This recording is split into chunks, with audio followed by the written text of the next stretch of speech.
জামাত ইসলামীর রাজনীতির প্রধানতম অভিযোগ হচ্ছে 1971 সাল। তারা বাংলাদেশে গণহত্যার সাথে যুক্ত ছিল। তারা পাকিস্তানি সেনাবাহিনীর সাথে বাংলাদেশি নাগরিকদেরকে হত্যা করেছে।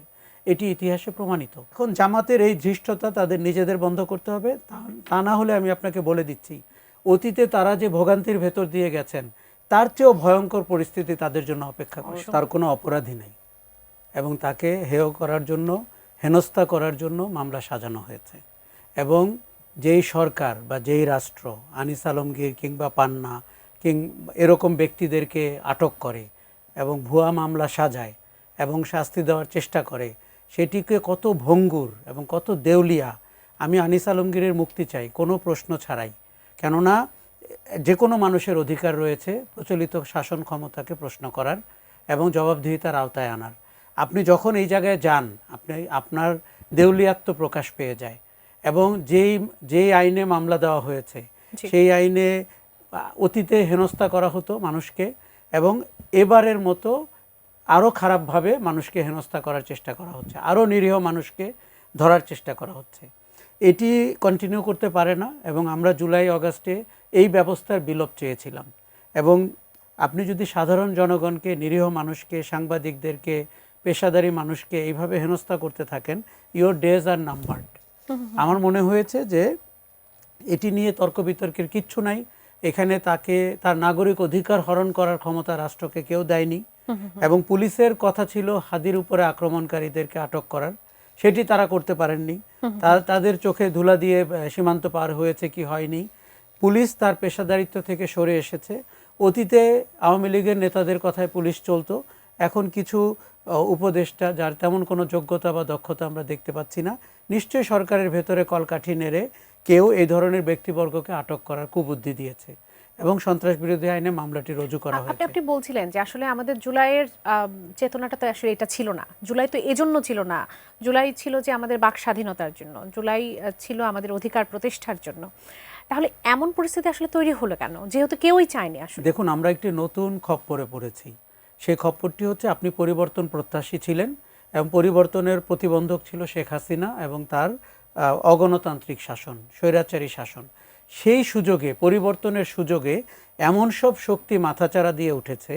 ধরেন দেশের বাইরে একজন ইউটিউবার, তিনি একটা ঘটনা ঘটাবেন, তিনি একটা পোস্ট দিবেন, তার সমর্থনে মাঠে কিছু ছেলে নামবে, পরের দিন আপনি দেখতে পাবেন যে সরকার একজনকে আটক করেছে।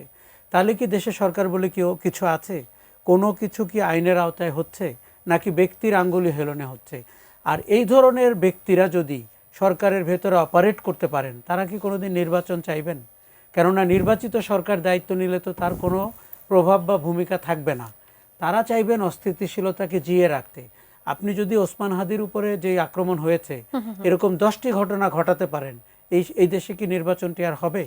কাজেই আমরা মনে করি যে সরকারটিকে ম্যাচুরিটির সাথে পরিস্থিতি মোকাবেলা করতে হবে। যেই অধিক সংখ্যক মানুষ পরিবর্তন প্রত্যাশা করেছে সেই পরিবর্তনের ধারক বাহক হতে হবে, ইউটিউবারের ধারক বাহক না। ছাত্র শিবিরের সেক্রেটারি পাবনা সরকারি এডওয়ার্ড কলেজে তিনি বলেছেন যে গোলাম আজম এবং নিজামী স্বাধীনতা যুদ্ধের বীর সন্তান, তারা কিন্তু পাবলিক প্লেসে এগুলো বলছেন। মিয়া গোলাম পরের কথাটি বলছিলাম যে ভারতীয়দের নির্দেশে বুদ্ধিজীবীদের হত্যা করা হয়েছে। মানে এইসব ন্যারেটিভ উৎপাদন করলে কোন লাভটা আসলে হয়? দেখুন, জামাত ইসলামীর রাজনীতির প্রধানতম অভিযোগ হচ্ছে 1971 সাল। তারা বাংলাদেশে গণহত্যার সাথে যুক্ত ছিল। তারা পাকিস্তানি সেনাবাহিনীর সাথে বাংলাদেশি নাগরিকদেরকে হত্যা করেছে। এটি ইতিহাসে প্রমাণিত। এবং শেষ দিনগুলোতে বুদ্ধিজীবীদের হত্যায় তাদের নেতৃবর্গ দরজায় নক করতেন, স্যার আপনি একটু বাইরে আসেন। এটি ইতিহাসে প্রমাণিত। এখন জামাত ধৃষ্টতা দেখাচ্ছে, পরিবর্তনের সুযোগে মাথাচাড়া দিয়ে উঠেছে। তাদের অনেক নেতার ফাঁসি হয়েছে, কেউ কেউ হয়নি এবং নতুন অনেক নেতৃত্ব গজিয়ে উঠেছে। তারা এই পরিবর্তনের সুযোগে বাংলাদেশকে পেছনে নিতে চাচ্ছে, বাংলাদেশের ইতিহাস বিকৃত করতে চাচ্ছে। ইতিহাস যদি প্রতিষ্ঠিত হয় তাহলে এখন যেসব রাজনৈতিক দল আছে তারা কেন শক্তভাবে প্রতিবাদ করছে? আমি আশা করেছিলাম বিএনপি এবং অন্যান্য দল, এমনকি এনসিপি, তাদেরকে গত 16 মাসে আমরা নেতিবাচক অনেক জায়গায় অবস্থান নিতে দেখিনি। যেমন যখন নারীদের উপরে আক্রমণ হচ্ছিল, হেনস্থা করা হচ্ছিল, মব ভায়োলেন্স হচ্ছিল, মাজার ভেঙে দেওয়া হচ্ছিল, তখন আমরা এই দলগুলোকে কিন্তু জোরালো অবস্থান নিতে দেখিনি। জামাত সুযোগ পেয়ে গেছে যে অন্য দলগুলো কোনো ভূমিকা নিচ্ছে না।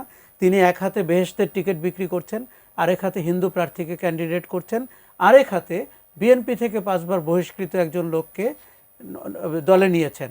জামাত কিন্তু অল ওয়ে আউট ট্রাই করছে। জামাতের মধ্যে আগে যেরকম একটা নীতি নৈতিকতার ভান ছিল, সেই ভানটি থেকে তারা বেরিয়ে এসছেন। তারা যেটি গর্হিত অপরাধ করছেন বাংলাদেশের, দেখুন 1971 বাংলাদেশে কি, মুক্তিযুদ্ধ বাংলাদেশে কি, আমরা যেন আওয়ামী লীগের সাথে মুক্তিযুদ্ধকে গুলিয়ে না ফেলি। মুক্তিযুদ্ধ আওয়ামী লীগের বেসাতি ছিল। মুক্তিযুদ্ধকে আওয়ামী লীগ বিক্রি করে অগণতান্ত্রিকভাবে ক্ষমতায় থাকতে চেয়েছিল। শেখ মুজিবের নাম বিক্রি করে তারা ব্যবসা করতে চেয়েছিল। তাতে কি আমার মুক্তিযুদ্ধ খাটো হয়ে যায়? এখন জামাতের এই ধৃষ্টতা তাদের নিজেদের বন্ধ করতে হবে।